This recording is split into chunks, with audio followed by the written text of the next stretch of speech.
बच्चों, अपना school online channel में आपका स्वागत है। आज हम क्लास 5th में सब्जेक्ट सोशल साइंस में चैप्टर रीड करेंगे। चैप्टर है हमारा एक्सप्लोरिंग इंडिया। देखिए, आपसे एक रिक्वेस्ट है, अगर आपने चैनल को सब्सक्राइब नहीं किया तो प्लीज़ इसको सब्सक्राइब कीजिए। अगर वीडियो अच्छी लगे तो इसको लाइक एंड शेयर कीजिए। आइए स्टार्ट करते हैं चैप्टर को, एक्सप्लोरिंग इंडिया। देखिए, इंडिया है जो unique blend of traditions, customs, religions and languages. देखिए, इंडिया में क्या है, ट्रेडिशन मीन हमारे जो रीति रिवाज हैं, कस्टम्स हैं, रिलीजन्स मीन्स जो हमारे धर्म है, लैंग्वेजेस हैं, इनका सबका यूनिक ब्लेंड मीन्स ये सब एक अच्छी तरह से मिक्स हुए पड़े एक दूसरे के बीच में। कहने का मतलब ये हर जगह मिलते हैं, हर एक विलेज में, हर एक अपने टाउन में। तो ये यूनिक ब्लेंड मीन मिक्स होकर एक ही तरह का बन गया है, एक यूनिक बन गया है, खास बन गया है। तो देखिए, हिंदुइज्म, बुद्धिज्म, जैनिज्म और देखिए सिखिज्म, जुदाइज्म, जोरोस्ट्रियनिज्म और क्रिश्चियनिटी एंड देखिए इस्लाम जो है, ये धर्म है, सारे के सारे कोएग्जिस्ट, इकट्ठे एग्जिस्ट करते हैं। हार्मनी मीन्स शांति से, प्यार से एक दूसरे के साथ एग्जिस्ट कर रहे हैं इंडिया में ही, एक कंट्री में ही। The wonderful blend makes India a favourite destination for tourism all over the world. तो देखिए, इस वंडरफुल, इस अद्भुत ब्लेंड मीन्स मिक्सिंग के कारण सभी धर्मों के, सभी रिलीजन्स के, सभी लैंग्वेजेस के क्या बनता है, इंडिया एक फेवरेट, मैंने बहुत ही फेवरेट एक जो डेस्टिनेशन जगह बनता है, किसके लिए, टूरिस्ट्स के लिए, जो कि ट्रैवल करके कुछ देखने आते हैं, कहाँ से, ऑल ओवर द वर्ल्ड। तो they come here to see the historical monuments. अब जो टूरिस्ट हैं वो क्या देखने आते हैं यहाँ पे, हिस्टोरिकल, हमारे ऐतिहासिक मोनूमेंट्स, इमारतें, हमारी नेचुरल ब्यूटी, कुदरती जो ब्यूटी है हमारी, पार्टिसिपेट करते हैं हमारे एडवेंचर एक्टिविटीज़ में। यहाँ पे कई एडवेंचर एक्टिविटीज़ होती है, जैसे राफ्टिंग होती है, स्कीइंग होती है, पैराग्लाइडिंग होती है, ट्रैकिंग होती है, बोटिंग होती है, सेलिंग होती है, एक्सेट्रा एक्सेट्रा। इनका मज़ा उठाने के लिए भी लोग यहाँ पे आते हैं। तो देखिए, tourist also enjoy the colourful festivals. ये हमारे जो कलर से फुल हुए हुए मीन्स रंगीन फेस्टिवल है, जहाँ पे वो अलग अलग तरह के कपड़े पहनते हैं, अलग अलग तरह के रंगीन सिस्टम करते हैं। तो ऐसे रंगीन कलरफुल फेस्टिवल्स को, हमारे म्यूजिक को, डांस को भी इंडिया के ये लोग काफ़ी इंजॉय करते हैं। तो ये let's journey to some famous places of India. आइए देखिए, इंडिया की कुछ जो ज़्यादा ही फेमस प्लेसेस है उनकी जर्नी करते हैं, उनकी ट्रैवल करते हैं और डिस्कवर करते हैं हमारा ग्रेट हेरिटेज, जो हमारा हेरिटेज है कितना ज़्यादा महान है, हमारा विरसा जो है।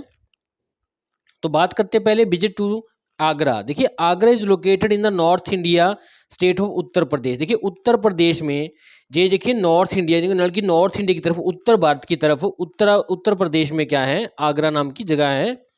It is 204 kilometre from Delhi. ये दिल्ली से 204 किलोमीटर पे है इसकी दूरी। And is well connected by air, train and road transport. Agra जाने के लिए आपको एयर, ट्रेन, रोड, किसी भी ट्रांसपोर्ट से जा सकते हो। यहाँ पे तीनों ट्रांसपोर्ट फैसिलिटीज़ अवेलेबल हैं। आगे देखिए, दिल्ली आगरा जो फ्लाइट है टेक्स अबाउट 40 मिनट्स। तो दिल्ली से आगरा जाने के लिए आपको सिर्फ 40 मिनट लगेंगे अगर आप बाय एयर जा रहे हो। और there are many train between Delhi and Agra. और दिल्ली से आगरा जाने के लिए बहुत सारी ट्रेन मिल जाएंगी आपको, जैसे कि ताज एक्सप्रेस है, द पैलेस ऑन व्हील्स गाड़ी है। और Agra station is known as Agra cantonment station. और आगरा का जो स्टेशन है, रेलवे स्टेशन, उसको हम आगरा कैंटोनमेंट स्टेशन भी कहते हैं। Agra is also connected to Delhi by an excellent national highway. देखिए, आगरा जो दिल्ली से अपना रोड के थ्रू भी कनेक्ट किया हुआ है, जो कि एक बड़े से बहुत बढ़िया नेशनल हाईवे के द्वारा जुड़ा हुआ है। तो देखिए, लग्जरी टैक्सीज, आरामदेह टैक्सीज, बसेस, कार्स वगैरह आगरा जाती हैं और 3 घंटे लगते हैं उसको पहुंचने में, 3 आवर्स। आगराज मेन बस टर्मिनल जो है वो है लदगाह बस स्टैंड है and Agra fort bus stand है। ये 2 बस स्टैंड हैं जो आगरा में मेन है। तो देखिए, ये डूजनों में है, दिल्ली, आगरा, जयपुर क्या है, पॉपुलरली उसको, इनको क्या करते हैं, गोल्डन ट्रायंगल्स कहते हैं। तो देखिए, ये दिल्ली, आगरा और जयपुर की बात की, राजस्थान में जयपुर हो गया, और दिल्ली देखिए दिल्ली हो गया यहाँ पे, ये पॉइंट है। और आगरा देखिए यहाँ पे अपना उत्तर प्रदेश में आ गया यहाँ पे, तो इसको गोल्डन ट्रायंगल कहते हैं इस तरह। तो बात करते हैं नेक्स्ट इसमें पैलेस ऑन व्हील्स गाड़ी की, जो ट्रेन की बात करते हैं, जो चलती है अपना दिल्ली से आगरा। तो ये सुपर लग्जरियस, बहुत ही शानदार और बहुत ही ये आरामदायक गाड़ी है, जो दिल्ली से चलती है to Rajasthan every day, every Wednesday, हर वेडनेसडे बुधवार की रात को चलती है। ये train moves by the night and arrives each morning at a new destination. तो ट्रेन देखिए जैसे चलती है, रात को चलती है, जे कई नई नई डेस्टिनेशन पे पहुंचती है सुबह। तो journey of the 8 days and 7 nights takes you to the pink city. तो इसमें देखिए 8 दिन और 7 रातें लगेंगी, और कहाँ कहाँ ले जाएगी ट्रेन आपको? जयपुर में, चित्तौड़गढ़ में, उदयपुर में, सिटीज ऑफ लेक में, रांथाबोर नेशनल पार्क में, जैसलमेर में, जोधपुर में, भारतपुर में, फतेहपुर सिकरी में, end of course the Taj Mahal, और ताजमहल भी आपको दिखा के लाएगी। देखिए जो ताजमहल है, Agra has become world famous as a home to enchanting Taj Mahal. तो ताजमहल के होने के कारण देखिए जो अपना आगरा है वो पूरे संसार में फेमस हो गया है। It is one of the most beautiful pieces of architecture. ये देखिए सिविल इंजीनियरिंग का सबसे बढ़िया एक सुंदर पीस है। It was build on the banks of river Jamuna. ये देखिए रिवर जमुना के ये किनारे पे बना हुआ है। इसको बनाया किसने है? मुगल एम्पायर शाहजहां ने। किसकी याद में? In the memory of his wife Mumtaz Mahal. उनकी वाइफ का नाम था मुमताज महल, उनकी याद में बनाया था। Taj Mahal is made of the white marble with beautiful inlay work. तो देखिए ये ब्यूटीफुल सा जो ताजमहल है, ये देखिए अपना वाइट मार्बल से बनाया गया है।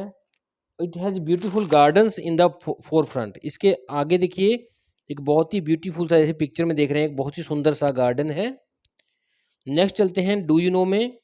तो देखिए work on the Taj Mahal started in 1631 AD. तो 1631 एडी में देखिए काम शुरू हुआ था ताजमहल के ऊपर। And it took 22 years. तो 22 साल लगे थे इसको बनने में। एंड 20,000 पीपल ने इनको इसको मिलकर कंप्लीट किया था, 20,000 लोगों ने। The construction material was broad from the different parts of India.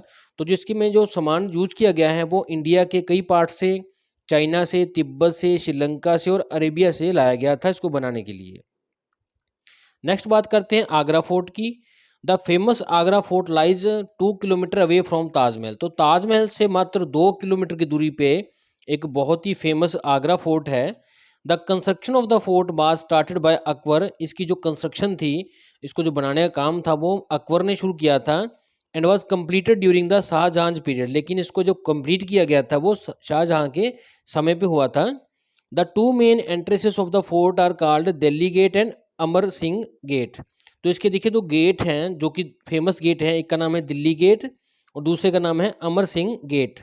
Agra fort consist of many buildings. इसमें देखिए आगरा फोर्ट में कई बिल्डिंग्स हैं, जैसे कि जहांगीरी महल, खास महल, मुसामन बुर्ज, दीवान खास है, दीवाने खास और शीश महल। इसमें कई ये बिल्डिंग्स हैं। तो देखिए पिक्चर में आपको दिखा रखा है ये आगरा फोर्ट किस तरह से दिखता है। नेक्स्ट देखिए फतेहपुर सीकरी। तो देखिए फतेहपुर सीकरी क्या है? 37 kilometre away from the Agra है। आगरा से 37 किलोमीटर की दूरी पर है। The town was built completely in red sand stone. देखिए रेड कलर के जो पत्थर से बना हुआ है कम्प्लीटली सारा का सारा। The sloping level of the Fatehpur were connected with the terraces where different buildings were built like. तो देखिए जो इसका स्लोपिंग सा जो पैटर्न है, इसका फतेहपुर का स्लोपिंग लेवल है जो, ये किससे किससे इसको कनेक्ट किया गया? टेरेस मीन इस तरह ढलान के साथ इसको कनेक्ट किया गया है। कई बिल्डिंग्स बनाई गई हैं, जैसे कि जामा मस्जिद, बुलंद दरवाजा, टॉम्ब ऑफ शेख सलीम चिश्ती और पंच महल, अनूप टाटलाऊ। ऐसी ये कुछ बिल्डिंग्स है जो यहाँ पे बनी हुई हैं। अब the town had a most well plan drainage and water supply system. इस टाउन में बहुत ही अच्छा पानी के ड्रेनेज करने का और वाटर सप्लाई सिस्टम बहुत बढ़िया बनाया हुआ है, जो कि बहुत अच्छा है, काफ़ी मॉडर्न सिस्टम से मैच करता है। It is very convenient to move around Agra as taxi, auto rickshaw, cycle rickshaw, tonga are easily available. देखिए अब ये बड़ा आसान होता है, कन्वीनियंट होता है आगरा में घूमना, क्योंकि टैक्सी मिल जाएगी आपको, ऑटो रिक्शा मिल जाएगा, साइकिल रिक्शा मिल जाएगा, टांगा मिल जाएगा आपको बड़ी आसानी से। डीजल और petrol vehicles are not allowed to ply in the Taj Mahal area. लेकिन डीजल पेट्रोल वाली जो गाड़ियां हैं वो यहाँ पे अलाउड नहीं हैं ताजमहल के आसपास, क्योंकि to preserve the beauty of the great monument, क्योंकि इस ऐतिहासिक बिल्डिंग की जो ब्यूटी है उसको सुरक्षित रखने के लिए। तो लिए इसलिए only pollution free battery operated vehicles, जो कि बैटरी से चलने वाली गाड़ियां हैं, या तांगाज हैं, या कैमल कार्स हैं, या रिक्शा है, इन्हीं को ही लॉ किया गया है यहाँ पे चलने के लिए। नेक्स्ट डू यू नो में अकबर द मुगल एम्पायर, जो राजा था मुगल का, shifted is court from Agra to Fatehpur Sikri for 13 years. तो देखिए उसने क्या था, आगरा से अपनी जो कोर्ट थी, अपना जो राजपाट था वो शिफ्ट किया था फतेहपुर सीकरी में 13 सालों के लिए। In honour of the Sufi sant, एक सूफी संत के मान के लिए, उनको आदर देने के लिए, जिनका नाम था Sheikh Salim Chishti, who lived here, जो कि यहाँ पे रहते थे। नेक्स्ट बात करते हैं हम विजिट टू मणिपुर। देखिए मणिपुर क्या है, situated in the north east part of the India, ये हमारे इंडिया के नॉर्थ ईस्ट पार्ट में है। Manipur is known as the jewel of India, इसको देखिए हमारा हीरा कहा जाता है, जेवल कहा जाता है इंडिया का, क्योंकि due to its natural beauty, क्योंकि ये बहुत सुंदर है। The population is the mixture of many tribes, यहाँ पे कई तरह की मिक्सचर क्या है, जो पॉपुलेशन उसमें मिक्सअप है कई तरह के आदिवासियों का, और each with a unique culture, और सबका एक अलग से कल्चर है। Manipur is well connected to the major cities of India by air, Manipur को हमारे जो इंडिया के बड़ी बड़ी जो सिटीज है उसके साथ बढ़िया कनेक्ट किया गया है एयर से। And the airport is in the Imphal, जो इसका जो एयरपोर्ट है जहाँ पे, वो इम्फाल नाम की जगह पे है, जो कि कैपिटल है मणिपुर की। Manipur is not very well connected with the other parts of India bye railways, लेकिन रेलवेज के द्वारा ये बाकी इंडिया के पार्ट्स के साथ ज़्यादा कनेक्टेड नहीं है। तो जो नियरेस्ट रेलवे जंक्शन है यहाँ पे वो है सिलचर इन असम एंड दीमापुर इन नागालैंड। तो जो नियरेस्ट जो रेलवे स्टेशन है वो नागालैंड में और असम की साइड में है। तो देखिए जी जहाँ पे दिखा रखा है इम्फाल जगह, और ये देखिए मणिपुर है जिसकी बात की गई है, ये मिजोरम में इस साइड असम है, तो असम से रेलवे आती है, नागालैंड से आती है, इसकी अपनी नज़दीक रेलवे जो है। बाकी बात करते हैं द नियरेस्ट रेलवे जंक्शन जो है वो बताई दिया आपको। Manipur has a good network of national and state highways, लेकिन स्टेट और नेशनल हाईवे से काफ़ी अच्छा जुड़ा हुआ है, कनेक्ट हुआ है सभी पार्ट से अपने इंडिया के। बात करते हैं मणिपुर की ही। Manipur offers many tourist attraction, यहाँ पे टूरिस्ट के लिए काफ़ी चीज़ें अट्रैक्शन की है, जैसे कि Shri Govinda ji temple, Loktak lake, Keibul Lamjao floating national park और शहीद मीनार, ये ऐसी बिल्डिंग्स है कुछ जिनको देखने के लिए टूरिस्ट जहाँ पे आते हैं। तो देखिए डूजिनो में है इम्फाल, जो कैपिटल है मणिपुर की, is 215 kilometre from the Nagaland, ये नागालैंड से 215 किलोमीटर की दूरी पे है। अब बात करते हैं जिनको देखने के लिए टूरिस्ट आते हैं, श्री गोविंदा जी टेम्पल। तो the temple was a hub of the cultural activity during the times of maharajas, तो महाराजा के समय पे एक बहुत बड़ी कल्चर की हब थी, मीन्स वहाँ पे बहुत ज़्यादा कल्चर था आसपास। It is located close to the royal palace, ये रॉयल पैलेस के बिल्कुल नज़दीक है। इट हैज़ 2 डोम्स, इसके 2 बड़े बड़े मीनार हैं, डोम्स हैं। And raised congregation hall to keep the deities in their sacred place aloof and high, और इसके बड़े बड़े हॉल्स हैं ताकि जो उनके देवते थे उनको अच्छी तरह से ये सेक्रेट शुद्ध तरीके से, पवित्र तरीके से रखते थे। देखिए नेक्स्ट है लोकतल लेक एंड सेंद्रा आइलैंड। तो देखिए लोकतल लेक जो है वो लार्जेस्ट फ्रेश वाटर लेक है हमारे ईस्टर्न इंडिया की, ये दिखा रखी है इस पिक्चर में, और ये बिग अट्रैक्शन है फिशिंग के लिए। तो देखिए टूरिस्ट जो can enjoy their stay in the beautiful bungalows situated near to the Sendra island, एक सैंडला आइलैंड है जहाँ पे कि बंगलेज हैं बहुत सुंदर सुंदर, जहाँ पे टूरिस्ट रुक सकते हैं। द लोकतल लेक जो है is also world famous for a great variety of orchids, जहाँ पे देखिए ऑर्चिड नाम के पौधे मिलते हैं, इसके लिए भी लोकतल जो लेक है वो पूरे संसार में फेमस है। नेक्स्ट बात करते हैं कैबुल लैम्बो नेशनल पार्क की बात। तो it is the only floating national park in the world, ये पूरे संसार में एकमात्र ही ऐसा पार्क है जो फ्लोटिंग है, मीन्स पानी में है, और जो 53 किलोमीटर है फ्रॉम द इम्फाल, जो कि कैपिटल है हमारे मणिपुर की। The park is compose of the massive mass of floating beads, इसमें क्या है, बहुत बड़ा जो समुद्री पौधे होते हैं, जो काई होती है, बीड्स होते हैं, उसकी फ्लोटिंग से बना हुआ है ये पार्क, जो मोस्टली बना हुआ है। Fisherman live in floating huts, जो फिशरमैन है वो फ्लोट करने वाली हिलने वाली हट्स में, क्योंकि यहाँ पे जो लैंड है वो काफ़ी ज़्यादा बीड्स से ढकी हुई है, जिसके कारण वो हिलती रहती है। The park is famous for the endangered brow antlered deer of the Manipur Sangai, तो मणिपुर के जो एक ब्रो एंथल्ड नाम के जो डियर है उसके लिए ये काफ़ी फेमस है, जो कि भी डेंजर्ड में है, जो कि भी खप्त होने की लुप्त पे है। तो नेक्स्ट बात करते हैं मैसूर की। तो देखिए मैसूर जो है कर्नाटका में है। Mysore is the historical city of Karnataka, ये कर्नाटका की एक ऐतिहासिक सिटी है जो कि रिच है आर्ट एंड कल्चर से। It is a city of palaces, ये पैलेसेस महलों की, गार्डन्स की और सेक्रेट मैंने जो पवित्र मंदिरों की सिटी है, यहाँ पे बहुत सारे ऐसे मिलेंगे आपको मंदिर मस्जिद। तो देखिए डूजुनो में है। Mysore was called Mahishapur Maheshpur in ancient time, पुराने समय में इसको महेशपुर भी कहते थे। तो देखिए जी कर्नाटका में जो कर्नाटका का मैप दिखा रखा है इसमें। तो बात करते हैं नियरेस्ट एयरपोर्ट की, जो यहाँ पे है वो बेंगलुरु है, और जो 139 किलोमीटर है from the Mysore. The city is well connected by the road to and railways with the Bengaluru. तो बेंगलोर, चेन्नई और अदर सिटीज के साथ साउथ की जो अच्छी तरह से रेलवे और रोड से कनेक्ट हुई है। आगे बात करते हैं डुजुनो में। Passenger ship service are available from the Port Blair to Chennai, Kolkata and Visakhapatnam. तो देखिए पोर्ट ब्लेयर से आपको पैसेंजर शिप मिल जाएगी, शिप जो कि कलकत्ता, चेन्नई और विशाखापट्टनम जाती है। तो बात करते हैं मैसूर पैलेस की नेक्स्ट। जैसे कि पिक्चर में दिखा रखा है, it was the residence of the Wodeyar नाम के रूलर्स की, एक वोदियर नाम के जो लोग थे कुल के, उनके राजाओं की जो जगह थी जो रहने की।